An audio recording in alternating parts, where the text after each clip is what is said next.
그림자 인생이라는 제목으로 하나님 말씀 전하겠습니다. 여러분, 요즘에 이렇게 많이 들리는 한 단어를 우리가 찾아볼 수 있는데, 그 중에 하나가 뭐냐면 메타버스라는 단어예요. 이게 이제 뭐 그 뜻은 무엇인지 잘 모르지만 뭐 뉴스라든지 TV 프로그램이라든지 아니면 책이라든지 뭐 여러 다양한 루트를 통해서 앞으로 뭐 메타버스 시대가 어떻고 메타버스가 어쩌고 저쩌고 하는 이야기들을 많이 듣게 될 거예요. 이 메타버스라고 하는 단어는 합성어입니다. 이 메타라고 하는 뜻이 접두어로서 초월하다, 변화되다라는 뜻을 가지고 있어요. 그래서 메타머시기, 이 말은 뭐냐면 뒤에 있는 내용을 갖다가 초월해내는, 뭐 그것을 새롭게 변화시킨 뭐다 이런 이야기예요. 그러니까 이 메타버스라는 단어를 뭘로 이렇게 합성을 시켰나 보니까요, 메타라는 접두어와 유니버스라고 하는 단어가 합성되어진 거예요. 우주를 이야기하는 유니버스죠. 그러니까 합쳐보면은 지금 이 우주를 초월한 어떤 세계를 갖다가 말하는 것이 바로 메타버스라고 이야기할 수 있습니다. 아마 이제 우리가 가상세계라는 말을 우리가 종종 듣습니다. 그러니까 우리가 인터넷이라든지 아니면 컴퓨터 속에서 우리가 경험하게 되어지는 그러한 가상세계, 뭐 이런 것들 우리가 생각해보면, 과거에는 이 가상세계라고 하는 것이 우리가 어디에 컴퓨터나 이런 데 앉아가지고 거기에 들어가서 그 속에서 우리가 잠깐 맛볼 수 있는 그러한 것이었다면, 앞으로의 시대는 어떻게 바뀌어지는가라면, 우리가 가상세계를 접근하기 위해서 어디 컴퓨터에 찾아가서 앉아서 거기에서 마우스를 클릭하고가 아니라 지금 우리가 사는 삶의 자리에서 지금 내가 서 있는 이곳에서 그 가상세계를 경험하도록 그렇게 세상이 바뀌어져 가고 있다는 거예요. 이것을 위해서 인터넷이 점점 발달하고 하드웨어들, 뭐 컴퓨터라든지 그런 여러 기구들이 만들어지고 거기에 이제 좋은 프로그램들이 만들어져 가지고 그런 것을 실제로 구현해내는 그러한 일들이 지금 벌어지고 있다는 거예요. 그 지금은 가상세계라는 것과 현실세계가 구분이 아주 명확합니다. 그런데 시간이 조금만 지나고 이게 조금 더 발전하게 되어지면 이 경계가 점점 더 모호해지게 되는 거예요. 그래서 사람들이 이 가상세계를 그냥 잠깐 구경하는 정도가 아니고요, 이 메타버스라고 하는 것은 그 속에 나의 분신과 같은 캐릭터가 있고, 그 캐릭터가 내가 하고 있는 이 일들을 갖다가 내가 현실 세계에서 하고 있는 것처럼 그 속에서 뭔가 일을 하고 거기에 새로운 세상을 만들어내는 그러한 여러 가지 변화들을 갖다가 가져온다는 거예요. 실제로 우리가 문화활동이라든지 경제활동이라든지 사회활동의 대부분은 지금 우리의 현실 세계에서 지금 우리가 하고 있어요. 그런데 앞으로 이 메타버스 시대가 되어지면 이제 가상세계 속에서 문화활동이나 경제활동이나 사회활동이 아주 활발하게 이루어지게 될 것이다 라고 이야기를 합니다. 그 사회가 그런 식으로 흘러갈 수밖에 없는 여러 가지 이유들을 말씀하시는데요, 그 중에 제일 중요한, 제가 들으면서 제일 마음에 와닿았다는 것은 비용 문제예요. 그러니까 우리가 생각해 보면 현실 세계에서 이 아름다운 바다를 볼 수 있는 예를 들어서 50층 높이의 그런 아파트에서 50평짜리 집을 가지려면 얼마나 많은 비용을 지불해야 되는지 몰라요. 아마 평생을 벌어도 우리가 그 돈을 못 마련할지도 모릅니다. 그런데 가상세계에서 아름다운 바다를 볼 수 있는 50층짜리 그 높은 건물에 아파트 50평짜리를 가지는 것은 현실 세계에서 그렇게 아파트를 구매하는 것보다는 턱없이 작은 비용밖에 들지 않아요. 우리가 현실 세계에서는 값비싼 외제 승용차를 몰려면 엄청나게 많은 비용을 지불해야 돼요. 그런데 가상 세계는 그렇지 않다는 거예요. 그러니까 계속해서 하드웨어가 발달하고 가상 세계를 현실 세계처럼 느끼게 만들어주는 그러한 장치들이 계속해서 발전해 나가다 보면, 그러면 가상 세계 안에서도 현실 세계에서 누릴 수 있는 좋은 것들을 현실 세계와 비교할 수 없는 적은 비용으로 누릴 수 있는 시대가 되어진다는 거예요. 그러면 여러분, 우리가 이런 상상을 해볼 수 있어요. 앞으로의 미래를 우리가 생각해 본다면 이 메타버스 시대가 점점 발달하여지고 가상세계와 현실 세계의 경계가 모호해지게 되어진다면 어떻게 될까 생각해 보면, 그러니까 좀 가난하고 가진 것이 없는 사람은 더 가상세계의 의존적인 삶을 살아갈 수밖에 없고, 정말 돈이 많고 정말 가진 것이 많은 사람들은 현실 세계에서 좋은 것을 누리며 살아가는 삶을 살게 될 것이다. 이런 이제 추측을 해볼 수 있어요. 이 시작은 생각해 보면 현실 세계를 위한 가상 세계였는데, 이게 계속해서 발전해 나가다 보면 가상 세계를 위한 현실 세계로 역전되어질 수도 있다라는 것이 전망이에요. 그런 것을 잘 보여주는 영화가 매트릭스라는 영화잖아요.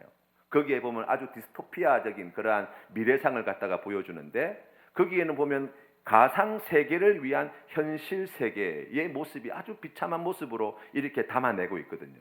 우리가 그런 미래들도 생각해 볼 수 있다는 것입니다.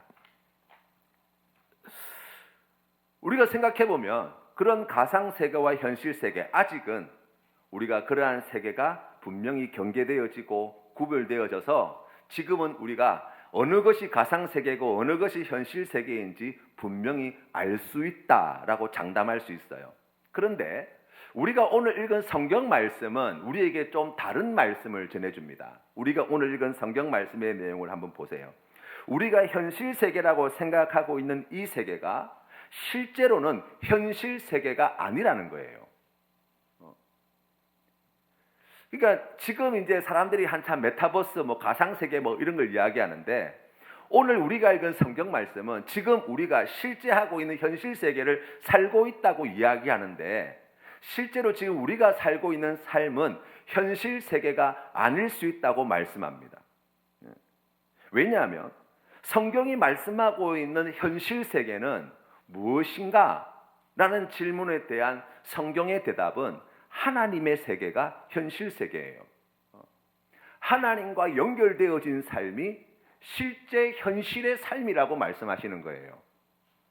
그러니까 하나님 없이 살고자 하는 모든 노력들과 그러한 삶의 내용들, 또 하나님 없는 세상을 꿈꾸고 그러한 세상을 살아가는 모든 삶은 실제 하는 현실의 삶이 아니라 허상에 불과하다라는 것이 오늘 성경 말씀이 우리에게 가르쳐주는 바입니다. 하나님이 없는 세상이, 하나님이 없는 인생이 왜 허상에 불과한가라는 것에 대해서 오늘 성경은 세 가지 이유를 들고 있습니다. 그 첫 번째가 4절 말씀이에요. 우리 4절 말씀을 같이 읽도록 하겠습니다. 같이 읽어보겠습니다. 시작. 여호와여, 나의 종말과 연한이 언제까지인지 알게 하사 나의 연약함을 알게 하소서. 아멘. 여러분, 이 말씀의 내용이 무엇입니까? 우리가 죽는다는 거예요. 우리에게 죽음이 있다는 거예요. 그리고 여기 한글 성경에는 나의 연약함을 알게 하소서라고 나와 있는데, 이 연약함의 의미가 우리가 생각해 보면 보통 사용하는 연약함의 단어를 생각해 보면 좀 힘이 없고 약한 그런 생각을 갈 수 있는데, 이 연약함의 원어의 의미는 무엇이냐면 헛되다, 더덥다라는 뜻이에요.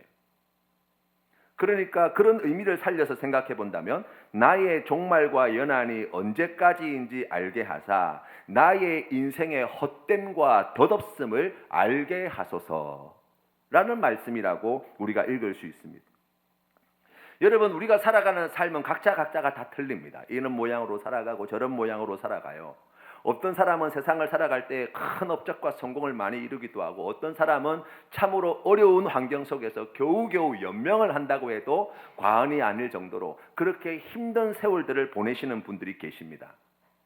그럼에도 불구하고 우리가 인류의 역사를 통틀어서 예외 없이 적용되어지는 한 가지 원리와 원칙이 있다고 한다면 반드시 모든 사람은 죽는다는 거예요. 이 죽음이라고 하는 것이 지금 우리의 삶에 다가오고 있고 실제로 우리는 죽게 될 것이라는 것입니다. 여러분, 죽음이라고 하는 것 앞에 이 죽음의 문턱을 넘어설 수 있는 것이 무엇이 있습니까? 이 땅에서 가지고 있는 엄청나게 막강한 권력, 나를 위해서 충성을 다하는 충신들, 신하들, 또 내가 가지고 있는 물질의 부요함, 나의 건강함, 나의 젊음, 내가 가지고 있는 지식, 그 어떤 것도 이 죽음의 문턱을 결코 넘어설 수 없다는 것을 우리가 너무나 잘 알아요. 여러분, 그래서 지금도 이집트에 가보시면은 이 피라밋이 있잖아요. 높이가 140몇 미터가 되고 그 엄청난 구조물을 만들어 놨는데, 그 피라밋이 무엇인 용도가 뭐예요? 무덤이에요.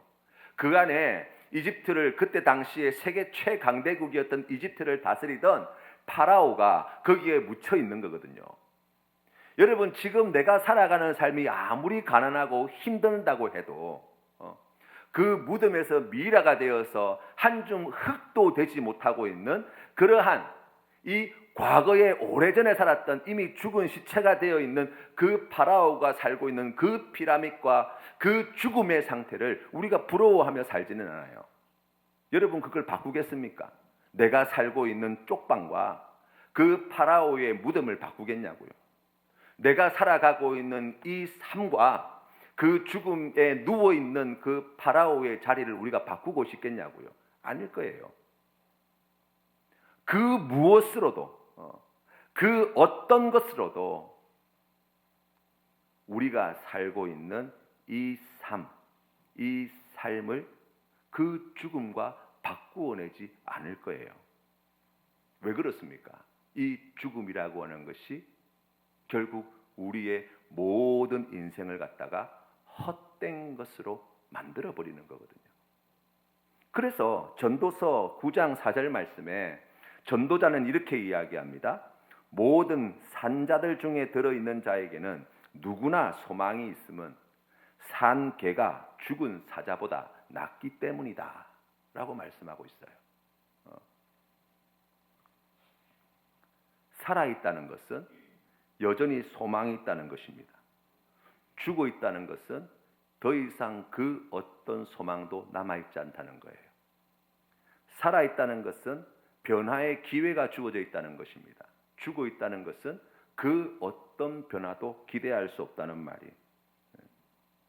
그래서 살아있는 개가 될지언정 죽어 있는 사자는 되고 싶지 않다. 그것이 우리의 솔직한 대답이라고 이야기할 수 있어요. 두 번째로 우리의 인생이 헛된 것에 불과한 이유가 있어요. 그게 무엇이냐면 죽음을 앞두고 살아가는 우리의 인생의 삶이 너무나 짧다는 거예요. 오늘 성경 말씀 5절 말씀입니다. 같이 한번 읽어보겠습니다. 시작. 주께서 나의 날을 한 뼘 길이만큼 되게 하심에 나의 일생이 주 앞에는 없는 것 같사오매 라고 나와 있어요. 한 뼘이라고 하는 단위는 고대 사회에서 길이를 측정하는 최소 단위였어요. 그러니까 가장 최소 단위로 측량할 수 있을 만큼 정말 작고 보잘것없는 것이 우리가 이 땅에서 살아가는 삶의 자리라는 거예요. 여러분 한번 생각해 보세요. 지금 이 땅에 이 인류가 한 70억이 넘는 인류가 살아가고 있습니다. 이 지구라는 행성에 그동안 엄청나게 많은 사람들이 살다가 죽어나갔을 거예요. 여러분 그 가운데에 어떤 인생을 여러분이 기억하고 계십니까? 우리가 살고 있는 이 대한민국이라고 하는 나라, 또 우리가 혈연 관계로 맺어져 있는 우리의 조상들의 그 모든 관계를 생각해 볼 때 여러분의 인생 가운데에 그분의 삶이 참으로 의미 있고 가치 있고 귀하게 여겨지는, 그래서 내 삶에 실질적으로 영향을 미치고 있는 그러한 인생이 얼마나 되십니까? 아마 헤아려 보면 거의 없다고 해도 과언이 아닐 거예요. 세상에서 많은 사람들이 삶을 나름대로 열심히 살았어요. 그런데 얼마 가지 못해서 그 누구도 기억하지 않습니다. 잊혀지게 될 거예요. 존재의 흔적은 사라지게 될 거예요. 내가 이 땅에 살다가 떠난 것조차 아무도 기억해주지 않는 때가 반드시 오게 될 거예요. 요즘은 보통 80인생, 90인생, 앞으로 120년 인생, 150년 인생까지 바라보더라고요. 여러분 그러나 인간이 땅에서 살아가는 80인생이든지 90인생이든지 150년 인생이든지 앞으로 엄청나게 기술이 발달해가 200년 인생이든지 상관없이 영원하신 하나님의 그 시간 앞에, 이 우주의 그 장구한 시간 앞에 인간이 잠깐 우주의 티끌보다도 작은 이 지구라는 행성에서 머물다가 떠나게 되어지는 그 찰나와 같은 순간에 지나지 않는 인간의 인생이 얼마나 큰 가치를 가질 수 있겠냔 말이에요. 오늘 성경 말씀을 보세요. 한 뼘 길이밖에 되지 않는 인생입니다. 그런데 그 한 뼘의 길이도 시작점이 있어요. 그리고 마치는 시간이 있어요. 그러니까 인생을 시작하고 내가 조금 산다 싶을 때 얼마 있지 않아서 곧 내 인생이 끝나는 것을 보게 될 것이다 라는 것입니다. 그래서 5절 후반절에 보시면 이렇게 말씀합니다. 그가 든든히 서 있는 때에도 진실로 모두가 허사뿐이니이다. 여러분, 이 짧은 인생을 살아오셨잖아요. 살아오시면서 지난 날을 돌아보시면 여러분의 인생에 전성기가 있지 않습니까? 내가 그때는 잘 나갔는데, 내가 그때는 인기가 많았는데, 내가 그때는 막 이런 큰 일도 하고, 막 이런 큰 사업도 하고, 막 사람들이 막 다 찾아오고, 그래서 뭐 정말 세상 두려울 것 없이 그렇게 살았는데, 우리 여자 성도님들 같은 경우에 과거에 인기 많았던 시절이 다들 있으시잖아요. 그렇다고 하십시다. 집 앞에 나가면 동네 총각들이 다들 막 말이라도 한마디 걸어보려고 어슬렁거리고 하던 시대가 있으셨죠? 너무 양심적이시네요. 그런데 여러분, 그 인생의 절정기, 그 인생의 최고점이라고 이야기할 수 있는 내 삶의 최전성기, 그 시간이 얼마나 되던가요? 금방 지나가 버려요. 오래 지속되지 않습니다. 가진 줄로 알았는데, 이룬 줄로 알았는데 어느 순간 그것 하나씩 하나씩 다 내려놓아야 될 시간이 찾아오는 거예요. 내가 그토록 애쓰고 그토록 노력하여서 이루어 놓고 만들어 놓은 것이었는데, 우리가 살면서도 인생을 살아가면서도 그 하나하나를 포기하고 내려놓아야만 하는 그러한 일들을 우리가 늘 보는 거예요.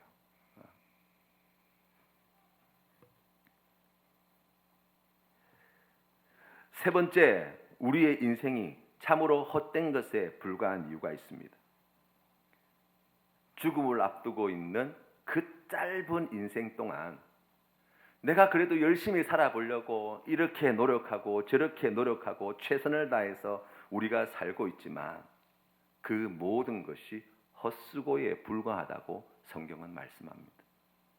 오늘 성경 말씀 6절 말씀 우리 같이 한번 읽어보겠습니다. 시작. 진실로 각 사람은 그림자같이 다니고 헛된 일로 소란하며 재물을 쌓으나 누가 거둘는지 알지 못하나이다. 아멘.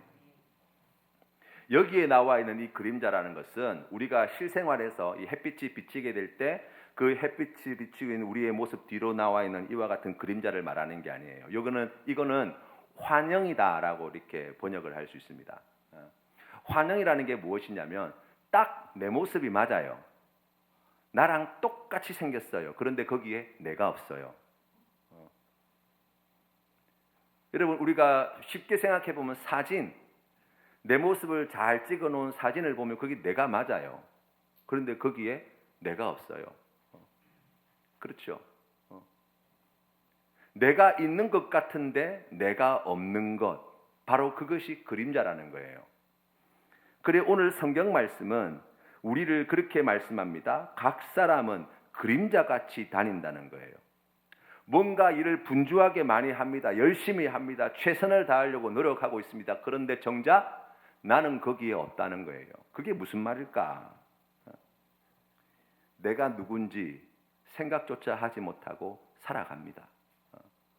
어떻게 사는 것이 바른 길인지 찾지도 못하고 눈앞에 닥쳐있는 문제를 해결하느라 정신없이 분주하게 살아가는 거예요.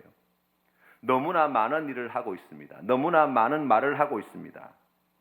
그런데 죽음은 점점 다가오고 내 인생에 남은 시간은 얼마 남지 않았어요. 내가 없이 살아온 날들이 너무나 많아서 지금 내가 살고 있는 건지, 내가 제대로 살고 있는 건지, 제대로 가고 있는 건지, 정말 이게 내가 원하는 것이 맞는지, 정말 내가 바라는 것이 맞는지 우리는 생각지도 못하고 그렇게 어디에 등 떠밀려 쓸려 나가는 사람들처럼 그렇게 세상을 살아가고 있다는 거예요. 분주하고 소란하고 재물을 모으기에 급급한데 그 모든 것들이 다 헛된 것임을 성경은 말씀합니다.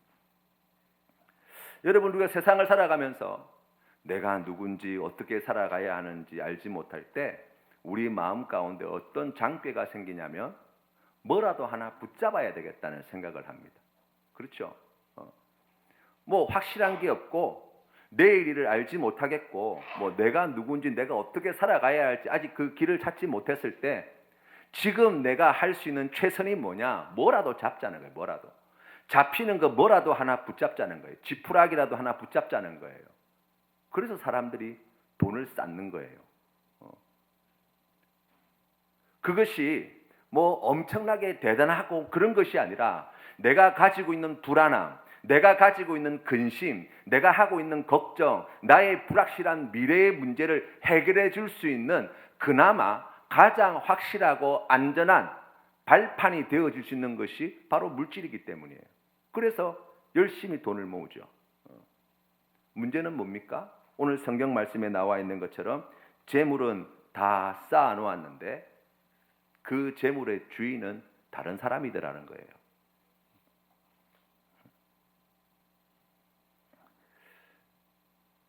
여러분이 아시는 그 외국의 유명한 가수 중에 휘트니 휴스턴이라는 여자 가수가 있을 줄 압니다. 여러분 다 아실 거예요.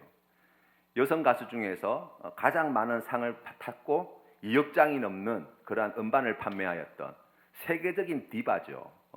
그분이 노래를 부르면 얼마나 감동이 되고 노래를 얼마나 잘하는지 지금도 그분만큼 노래하는 사람을 거의 찾아보지 못할 정도로 정말 대단하신 분이에요.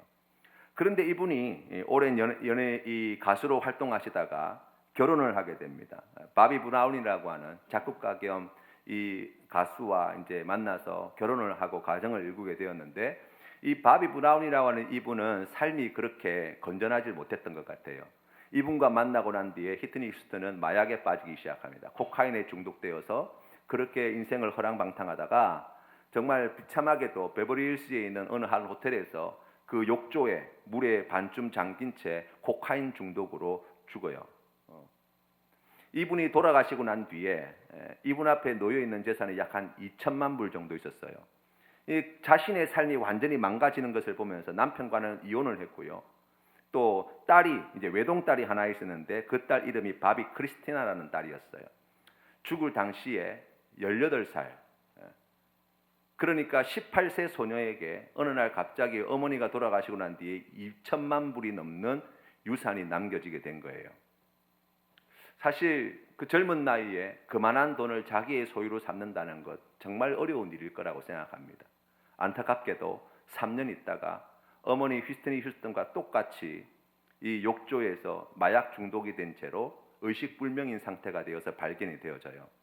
그래서 병원으로 실려갔죠. 지금 살 가망이 없다는 이야기가 들리고 난 뒤에 그의 생부였던 바비 브라운이 찾아옵니다. 그와 함께 동거했던 남자친구가 찾아옵니다. 그의 외할머니가 찾아옵니다. 이 바비 크리스티나라고 하는 이 여자아이가 21살 때였는데 병원에서 의식불명인 상태로 지금 어떻게 되나 하고 있을 이때에 이 세 사람이 모여서 그 아이 앞으로 놓여 있는 재산을 누가 많이 가져갈 것인지를 놓고 법정 다툼을 시작하게 된 거예요. 여러분, 만약에 휘트니 휴스턴이 자기가 평생을 벌어서 그렇게 남겨놓은 물질이 지금 자신의 남편이었던 바비 브라운과 자신의 딸의 남자친구와 자신의 어머니가 그 돈을 놓고 자신의 딸이 지금 병원에서 의식불명인 상태로 누워있는 중에 서로 돈을 차지하겠다고 다투었다는 사실을 미리 알았다면 그 돈을 그렇게 쓰지 않았을 거예요. 인생을 그렇게 살지 않았을 거라고요. 많은 사람들은 그렇게 생각합니다. 아니 어차피 사람이 내일 일을 어떻게 합니까? 지금 우리가 할 수 있는 최선을 다해서 살아가는 것이죠. 우리가 매일매일 매 순간순간 열심히 최선을 다해 살아가다 보면 여기에서 뭔가 의미 있는 것을 발견하고 가치 있는 것을 발견하고 우리가 죽음을 맞이할 때 내가 그래도 한 세상 열심히 살았다, 이 정도 자부심을 가지면 그걸로 된 것 아닙니까? 여러분 정말 그 정도에 만족하십니까? 내가 그동안 쌓아왔던 모든 것이 한순간 다 헛수고로 돌아가고 짧은 인생은 광음처럼 빨리 지나가고 죽음이 지금 내 눈앞에 당장 찾아오게 되어질 때 그래도 내가 참 보람되게 살았지, 참 걱정 없이 살았지, 내가 열심히 살았지 라고 여러분이 그렇게 생각하면서 만족하실 수 있습니까?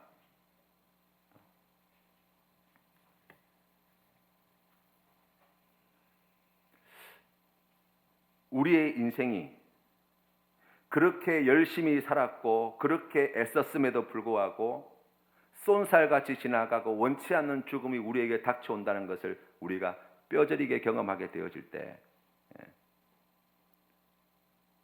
참으로 헛된 인생임을 비로소 깨닫게 되어질 때 그때 우리의 인생의 참 모습을 보게 되어질 때 여러분 두 가지 사람의 반응이 나온다고 이야기할 수 있어요. 그 첫 번째는 낙담과 좌절입니다. 인생이 이런 건가? 이렇게 살다가 그냥 가는 건가? 아무것도 아니었나 싶으면 그때부터 인생을 막 살기 시작하는 거예요. 좌절하고 낙담에 빠지게 되어질 때 어떤 문제가 생깁니까? 좋은 선택을 하지 못해요. 좋은 길을 가지 못합니다. 해야 할 일을 포기하는 거예요. 좋은 것이 주어져도 누리지 못하는 거예요. 그 속에서 헤어나오지 못하다가 그렇게 비참하게 살아가는 것입니다. 두 번째로 자신의 인생이 그처럼 허무하고 절망적인 것을 깨달아 알게 되어질 때 하나님의 은혜를 입은 자들의 반응이 오늘 7절 말씀에 나와 있어요. 같이 한번 읽어보겠습니다. 시작. 주여 이제 내가 무엇을 바라리요? 나의 소망은 주께 있나이다. 아멘. 사람이 살아가면서 나이를 들어간다는 것, 그것은 우리가 젊은 시절 가지고 있던 내 인생에 가지고 있던 많은 좋은 것들을 잃어버리는 시기라고 이야기할 수 있습니다. 힘도 약하여지고 가지고 있는 것도 다 내려놓아야 하고 삶은 점점 축소되어지고 관계하는 사람들의 숫자도 점점 줄어들게 되어지고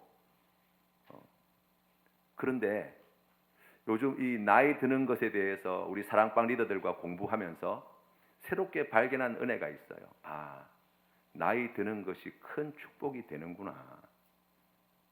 내 인생이 얼마나 더덥고 내 인생이 얼마나 허무하고 내 인생이 얼마나 무가치한 것을 깨달음과 동시에 오늘 주신 말씀에 나와 있는 하나님께 대한 소망이 더욱 선명하여지고 분명하여지고 강렬하여지는 은혜가 있더라고요.